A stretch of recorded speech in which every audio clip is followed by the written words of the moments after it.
SIR নিয়ে কিভাবে কাজ হচ্ছে, কেমন কাজ হচ্ছে, কতটা প্রোগ্রেস হচ্ছে সেই বিষয় নিয়ে এদিন ময়নাগুড়ির তৃণমূল কংগ্রেসের ইন্দিরা ভবনে এসেছেন মন্ত্রী উদয়ন গুহ।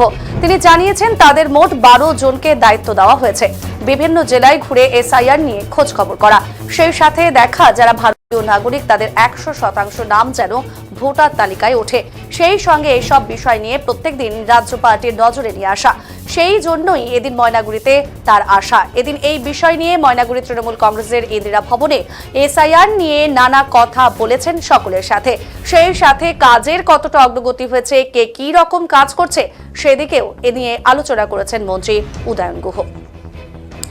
এই অনুষ্ঠানে এসেছিলেন অনগ্রসর আদিবাসী কল্যাণ দপ্তরের মন্ত্রী বুলুচিক বড়াইক। সৌজন্যমূলক সাক্ষাৎ করেছেন মন্ত্রী উদয়ন গুহর সাথে। এদিকে উপস্থিত ছিলেন জলপাইগুড়ি জেলা পরিষদের কর্মাধ্যক্ষ মহুয়া গোপ, ময়নাগুড়ি পুরসভা চেয়ারম্যান মনোজ রায়, ভাইস চেয়ারম্যান সৌমেশ সান্যাল, প্রাক্তন চেয়ারম্যান অনন্তদেব অধিকারী সহ বিভিন্ন ওয়ার্ডের কাউন্সিলরেরা।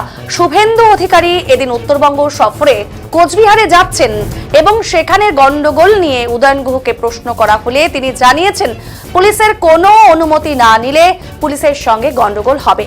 সেই সাথে তিনি আরো জানিয়েছেন তার কাজই হলো যে কোনো একটা ইস্যু নিয়ে গন্ডগোল পাকানো, আর এই বিষয় নিয়ে কিছুই হবে না, কারণ পাগল অনেক কিছু করে থাকে, এরকম কিছু পাগল থাকে তারা পাগলামি করে এবং পাগলামি করলে মানুষ তো পাগলের দিকে তাকাবেই।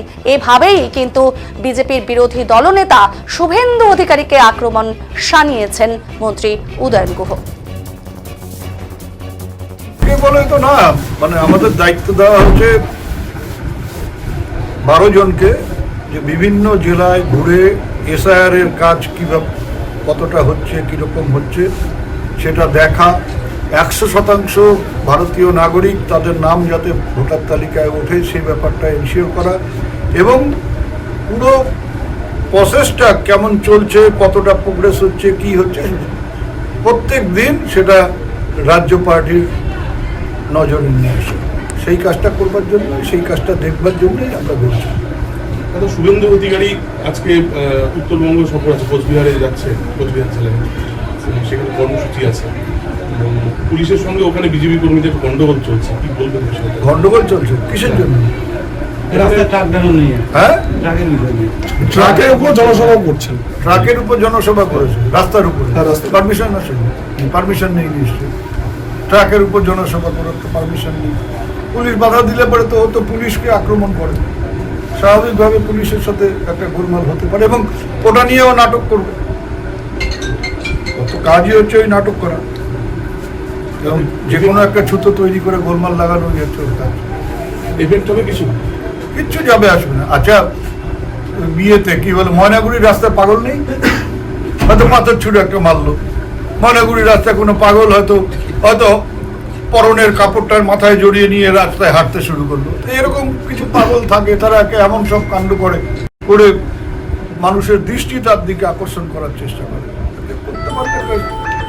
সুবিধা হচ্ছে মানুষ কিন্তু পাগল দেখলে একবার তাকাবেই। সুস্থ মানুষ রাস্তা দিয়ে হাঁটলে মানুষ তাকায় না, কিন্তু পাগল দেখলে পরে তাকাবে। সেইটার জন্যই অনেকে অভিনয় করে পাগলের, যাতে মানুষ তাকায় তার দিকে। বিজেপি বলছে বিশাল লাভ আমাদের এসআইআর এর জন্য। সে তো লাভ কি লোকসান সেটা ভোটের ফলাফল দেখে টের পাবে। লাভের চিন্তা করেছিল, কিন্তু বুমেরাং হয়ে যাবে। কত শতাংশ কাজ এখনো অবধি সম্পূর্ণ হচ্ছে? জেলায় গতকাল দুপুর পর্যন্ত 84% হয়েছিল, আজকে সেটা 90 পেরিয়ে যাবে। কি আর দুই দিনের মধ্যে আমরা টার্গেট দিয়েছি আগামীকাল রাতের মধ্যে কাজ শেষ হবে।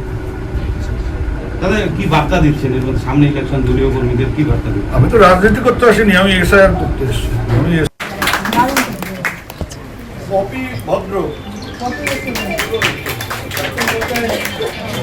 রমা বর্মন,